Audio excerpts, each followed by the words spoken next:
जब भी मैं रात में आसमान को देखती हूँ तो यही सोचती हूँ कि उन अनगिनत टिमटिमाते तारों के बीच हमारी ये नीली दुनिया इतनी जिंदा दिल और ख़ास क्यों है। ये सिर्फ चट्टानों और पानी का गोला तो नहीं है, ये एक धड़कता हुआ घर है। आज हम इसी रहस्य की तह तक जाएंगे। हमारे पास एक अध्याय है जो पृथ्वी के इसी अनोखेपन की पड़ताल करता है और उसमें एक कमाल की तस्वीर भी है जिसे इसरो यानी भारतीय अंतरिक्ष अनुसंधान संगठन ने तैयार किया है। सोचिए, कोई एक क्लिक से ली गई तस्वीर नहीं बल्कि लगभग 3000 अलग-अलग तस्वीरों को जोड़कर बनाया गया हमारी पृथ्वी का एक खूबसूरत चित्र। हाँ, और हमारा मकसद सिर्फ ये जानना नहीं है कि पृथ्वी पर जीवन क्यों है, बल्कि ये समझना है कि कैसे आप समझिए हजारों नामुमकिन लगने वाली चीजें एक साथ एक सही वक्त पर एक सही जगह पर हुई। ये किसी एक जादू की छड़ी का कमाल नहीं है। नहीं, ये एक बहुत ही नाजुक और अविश्वसनीय संतुलन की कहानी है। फिर कहानी शुरू कहाँ से होती है? स्रोत में एक सेब वाली मिसाल दी गई है, वो मुझे बहुत दिलचस्प लगी कि अगर पृथ्वी एक सेब है तो जीवन सिर्फ उसके छिलके जितनी पतली परत पर है। हाँ, सबसे ऊंचा पहाड़, सबसे गहरा समंदर, सब कुछ बस उसी छिलके पर। ये सोचकर ही अजीब लगता है कि हम कितनी पतली सी परत पर रहते हैं। बिल्कुल। और यही पतली जीवन देने वाली परत पृथ्वी को ब्रह्मांड में खास बनाती है। ये कोई शांत जगह नहीं है, बल्कि एक डायनामिक सिस्टम है जहां हर पल कुछ न कुछ हो रहा है। चट्टानें, पानी, हवा और जीवन सब एक दूसरे से गुथे हुए हैं। अच्छा, तो इस खासियत को समझने के लिए शायद हमें पहले अपने पड़ोसियों को देखना होगा। हाँ, हमारे सौर मंडल में 8 ग्रह हैं। पहले 4 बुध, शुक्र, पृथ्वी और मंगल ये चट्टानी हैं। और बाकी 4 बृहस्पति, शनि, यूरेनस और नेपच्यून वो गैस के विशाल गोले हैं। जी। यहाँ एक पहेली है जो मुझे हमेशा हैरान करती है। बुध ग्रह सूरज के सबसे करीब है तो उसे सबसे गर्म होना चाहिए, राइट? हाँ, लॉजिकली तो यही लगता है। जवाब है शुक्र के वायुमंडल में, उसके एटमॉस्फेयर में। हाँ, शुक्र का वायुमंडल बहुत घना है और लगभग 96% कार्बन डाइऑक्साइड से भरा है। तो ये गैस आप समझिए एक मोटे कंबल की तरह काम करती है। अच्छा, जो गर्मी को अंदर तो आने देती है लेकिन बाहर नहीं जाने देती। बिल्कुल। सूरज की गर्मी अंदर तो आ जाती है लेकिन वो फंस जाती है, बाहर नहीं निकल पाती। मतलब एक तरह का प्रेशर कुकर बन जाता है। एग्जैक्टली। ये एक रनअवे ग्रीन हाउस इफेक्ट है, यानी हरित ग्रे प्रभाव जो काबू से बाहर हो चुका है। इसी वजह से शुक्र की सतह का तापमान 450 डिग्री सेल्सियस से भी ज्यादा है, इतना गर्म कि सीसा भी पिघल जाए। बाप रे। पृथ्वी पर भी ग्रीन हाउस प्रभाव है, लेकिन यहाँ ये जीवन के लिए जरूरी है। अच्छा, हमारे वायुमंडल में कार्बन डाइऑक्साइड की मात्रा संतुलित है। ये उतनी ही गर्मी रोकती है जितनी हमें एक बर्फीला गोला बनने से बचाने के लिए जरूरी है। वाह। तो एक ही प्रभाव एक ग्रह को रहने लायक बनाता है और दूसरे को जहन्नुम जैसा। यहीं से वो गोल्डीलॉक्स वाली बात आती है ना, जहां सब कुछ जस्ट राइट है, न बहुत ज्यादा न बहुत कम। बिल्कुल सही। तो चलिए एक एक करके इन जस्ट राइट चीजों को खोलते हैं। दूरी तो हमने समझ ली, हम सूरज से एकदम सही दूरी पर है, जिसे हैबिटेबल जोन कहते हैं। हाँ, ये पहला और सबसे जरूरी फैक्टर है। इस जोन में तापमान ऐसा होता है कि पानी तरल अवस्था में रह सकता है। अगर हम शुक्र की जगह होते तो हमारे महासागर भाप बनकर उड़ जाते, और अगर हम मंगल की कक्षा में होते तो सब कुछ जम जाता। और हम जानते हैं कि जीवन के लिए तरल पानी कितना जरूरी है। सबसे जरूरी। लेकिन ये सिर्फ पहेली का एक टुकड़ा है। तो सिर्फ सही जगह पर होना ही काफी नहीं है। मुझे लगता है कि स्रोत में अगले टुकड़े का भी जिक्र था, हमारे ग्रह का आकार। ये कैसे इस तस्वीर में फिट होता है? आकार का सीधा रिश्ता गुरुत्वाकर्षण यानी ग्रेविटी से है। अगर पृथ्वी बहुत छोटी होती, जैसे मंगल या बुध, तो उसकी ग्रेविटी इतनी कमजोर होती कि वो अपने वायुमंडल को पकड़कर नहीं रख पाती। अच्छा। मंगल का वायुमंडल आज पृथ्वी से 100 गुना पतला है, क्योंकि समय के साथ उसकी ज्यादातर गैसें अंतरिक्ष में उड़ गईं। और अगर पृथ्वी बहुत बड़ी होती, मान लीजिए बृहस्पति जितनी, तो हम सब पैनकेक की तरह चपटे हो जाते। सच में? हाँ, हमारा वजन 2.5 गुना बढ़ जाता। ग्रेविटी इतनी ज्यादा होती कि हमारा चलना फिरना भी नामुमकिन होता। हमारी हड्डियों का ढांचा इतना दबाव झेल ही नहीं पाता। तो पृथ्वी का आकार भी एकदम सही है, इतना बड़ा कि एक मजबूत वायुमंडल को थाम सके, और इतना छोटा कि हम जैसे जीव यहाँ आराम से रह सकें। तो सही दूरी हो गई, सही आकार हो गया, और इसी सही आकार की वजह से हमें एक वायुमंडल मिला जो अपने आप में एक और गोल्डीलॉक्स फैक्टर है। इसमें सांस लेने के लिए ऑक्सीजन तो है ही, साथ में एक ओजोन परत भी है। बिल्कुल, ओजोन परत जो ऑक्सीजन का ही एक बदला हुआ रूप है, O3, वो हमारी अदृश्य ढाल है। ये सूरज से आने वाली खतरनाक पराबैंगनी यानी यूवी किरणों को सोख लेती है। ये किरणें डीएनए को तोड़ सकती हैं और जीवन के लिए बहुत घातक हैं।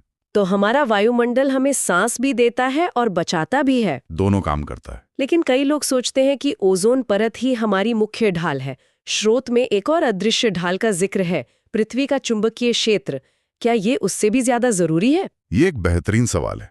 देखिए, ओजोन हमें किरणों से बचाती है, लेकिन चुंबकीय क्षेत्र हमें उससे भी बड़े खतरे से बचाता है, सौर तूफान यानी सोलर विंड्स से।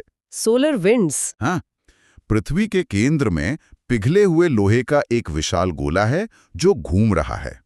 ये कोई साधारण चुंबक नहीं है, ये एक जायंट डायनेमो है जो ग्रह के घूमने की ऊर्जा को एक विशाल सुरक्षा कवच में बदल देता है। और ये कवच करता क्या है? जब सूरज से अरबों टन चार्ज्ड पार्टिकल्स का तूफान हमारे तरफ आता है, तो ये चुंबकीय क्षेत्र उसे पृथ्वी से दूर धकेल देता है। अच्छा। कुछ पार्टिकल्स इस कवच में फंसकर ध्रुवों की ओर चले जाते हैं, जहां वे वायुमंडल से टकराकर रोशनी पैदा करते हैं। आप ऑरोरा की बात कर रहे हैं, वो नॉर्दर्न लाइट्स? हाँ, वही। तो वो खूबसूरत नज़ारा असल में एक जानलेवा हमले को नाकाम करने का सबूत है। कमाल है। बिना इस चुंबकीय क्षेत्र के सौर तूफान हमारे वायुमंडल को धीरे धीरे अंतरिक्ष में उड़ा ले जाता, जैसा शायद मंगल के साथ हुआ। ये तो अविश्वसनीय है। तो सही दूरी, सही आकार, सही वायुमंडल और एक चुंबकीय ढाल, ऐसा लगता है जैसे हमने कोई कॉस्मिक लॉटरी जीती है। एक नहीं, दर्जनों बार जीती है। और सबसे बड़ी बात यह कि ये सब लॉटरी टिकट्स अकेले काम नहीं करते, ये सब एक दूसरे से जुड़े हैं। यही पृथ्वी के सिस्टम्स की खूबसूरती सामने आती है। आप जलमंडल, स्थलमंडल, इन सब की बात कर रहे हैं? हाँ, जलमंडल यानी पानी का साम्राज्य, महासागर, नदियां, ग्लेशियर। पानी एक यूनिवर्सल सॉल्वेंट है जो पोषक तत्वों को एक जगह से दूसरी जगह ले जाता है या पृथ्वी के तापमान को भी नियंत्रित करता है। और स्थलमंडल? वो है चट्टानें, पहाड़, मिट्टी। यह हमें रहने की जगह और खनिज देता है। मिट्टी पौधों को जीवन देती है, जो पूरी खाद्य श्रृंखला का आधार है। और फिर वायुमंडल और जैवमंडल यानी हवा और जीवन, ये सब एक दूसरे से कैसे जुड़े हैं? एक आसान सा उदाहरण लेते हैं। पौधे, जो जैवमंडल का हिस्सा हैं, वो प्रकाश संश्लेषण के लिए वायुमंडल से कार्बन डाइऑक्साइड लेते हैं और ऑक्सीजन छोड़ते हैं। और हम उसी ऑक्सीजन से सांस लेते हैं। बिल्कुल। और जब हम सांस छोड़ते हैं तो कार्बन डाइऑक्साइड वापस वायुमंडल में चली जाती है, जिसे पौधे फिर इस्तेमाल करते हैं। ये एक परफेक्ट लूप है। और स्रोत में जिस बैलेंस वाली बात पर जोर दिया गया है, वो मुझे सबसे कमाल की लगी। एक चीज में छोटा सा बदलाव भी पूरी साइकिल को बिगाड़ सकता है। हाँ, जैसे अमेज़न के जंगलों की कटाई, ये सिर्फ पेड़ों का कटना नहीं है ना? बिल्कुल नहीं। ये उस पूरे इलाके के जलचक्र को बिगाड़ता है। कम पेड़ मतलब कम वाष्पीकरण, जिससे बारिश कम होती है। बारिश कम होने से मिट्टी सूख जाती है और रेगिस्तान में बदलने लगती है। मिट्टी की गुणवत्ता खराब होने से वहां रहने वाले लाखों कीड़े मकोड़े और जानवरों का पूरा इकोसिस्टम तबाह हो जाता है। एक बदलाव और उसके हजारों असर। ये सब सुनकर लगता है कि जीवन का टिके रहना ही एक चमत्कार है। अरबों सालों में इतने बदलाव आए, उल्कापिंड गिरे, ज्वालामुखी फटे, फिर भी जीवन खत्म नहीं हुआ। इसका क्या राज है? इसका राज एक बहुत ही बुनियादी लेकिन सबसे शक्तिशाली प्रक्रिया में छिपा है। जनन यानी रिप्रोडक्शन। रिप्रोडक्शन। जीवन खुद को दोहराकर अपनी निरंतरता बनाए रखता है। स्रोत में इसके दो मुख्य तरीकों का जिक्र है। पहला है अलैंगिक जनन यानी एसेक्सुअल रिप्रोडक्शन, जहां सिर्फ एक ही पेरेंट होता है। हाँ, और इसमें जो संतान पैदा होती है वो आनुवांशिक रूप से अपने जनक की हूबहू कॉपी होती है, एक क्लोन। थ्रोन। इसके उदाहरण हर जगह हैं। आलू की आंखों से नया पौधा उगना, अदरक का फैलना या अमीबा का बस 2 हिस्सों में बंट जाना। इसमें कोई विविधता नहीं आती। और दूसरा तरीका है लैंगिक जनन यानी सेक्सुअल रिप्रोडक्शन, जिसमें 2 जनक शामिल होते हैं। यहाँ संतान माता पिता दोनों का मिश्रण होती है, पर किसी की भी हूबहू नकल नहीं होती। और यहीं पर एवोल्यूशन का सबसे बड़ा रहस्य छुपा है, विविधता या डाइवर्सिटी। विविधता। लैंगिक जनन से हर पीढ़ी में छोटे छोटे बदलाव आते हैं। ये बदलाव प्रजातियों को एक, आप कह सकते हैं, एक एवोल्यूशनरी टूल किट देते हैं। Tool kit? इसका क्या मतलब हुआ? मतलब ये कि आबादी में अलग अलग तरह के गुण मौजूद रहते हैं। स्रोत में ऊंट का बहुत अच्छा उदाहरण है। हाँ। हजारों साल पहले कुछ ऊंटों में शायद चर्बी जमा करने की क्षमता थोड़ी बेहतर रही होगी।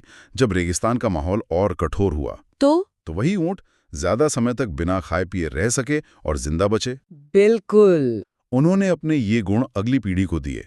धीरे धीरे लाखों सालों में ये गुण और मजबूत होता गया और आज हम ऊंट के कुबड़ को देखते हैं। अगर हर ऊंट अपने माँ बाप की परफेक्ट कॉपी होता तो ये बदलाव कभी आ ही नहीं पाता। तो इसका मतलब ये है कि अलैंगिक जनन एक स्थिर दुनिया के लिए सबसे अच्छी रणनीति है, लेकिन जैसे कोई चुनौती आती है, जैसे जलवायु परिवर्तन या कोई नई बीमारी, तो लैंगिक जनन से पैदा हुई विविधता ही किसी प्रजाति को बचा सकती है। आपने बिल्कुल सही समझा। अलैंगिक जनन तेजी से संख्या बढ़ाने के लिए अच्छा है, लेकिन उसमें पूरी की पूरी आबादी एक जैसी होती है। अच्छा। अगर कोई बीमारी आई जो एक को मार सकती है, तो वो सबको मार देगी। लैंगिक जनन से पैदा हुई विविधता सुनिश्चित करती है कि आबादी में कुछ सदस्य ऐसे जरूर होंगे जो उस नई चुनौती का सामना कर सकें। ये प्रजाति के लंबे समय तक अस्तित्व के लिए एक बीमा पॉलिसी की तरह है। वाह। तो आज की इस पूरी बातचीत को अगर समेटना हो, तो पृथ्वी पर जीवन किसी एक चीज का नतीजा नहीं है। नहीं, बिल्कुल नहीं। ये तो एक के बाद एक जीती गए कॉस्मिक लॉटरी की एक लंबी सीरीज है। सही जगह पर होना, सही आकार का होना, एक वायुमंडल और चुंबकीय ढाल का मिलना, और फिर इन सब चीजों का एक नाजुक संतुलन में एक साथ काम करना। ये संतुलन इतना दुर्लभ और खास है कि जब वैज्ञानिक दूसरे ग्रहों पर जीवन खोजते हैं तो वे इन्हीं चीजों की एक चेकलिस्ट लेकर चलते हैं। मंगल ग्रह को ही देखिए। भारत का मंगलयान मिशन इसी खोज का एक अहम हिस्सा था। वैज्ञानिक वहां आज भी पानी के निशान और प्राचीन जीवन के संकेत ढूंढ रहे हैं, क्योंकि मंगल हमारे हैबिटेबल जोन के ठीक किनारे पर है। और अभी तक कुछ मिला है? कितनी सारी दुर्लभ और सटीक शर्तों का एक साथ मिलना जरूरी था। तो ये सोचते हुए, ब्रह्मांड में कहीं और जीवन मिलने की असल में क्या संभावना है? और क्या हम एक गलती कर रहे हैं सिर्फ पृथ्वी जैसी दुनिया की ही तलाश करके?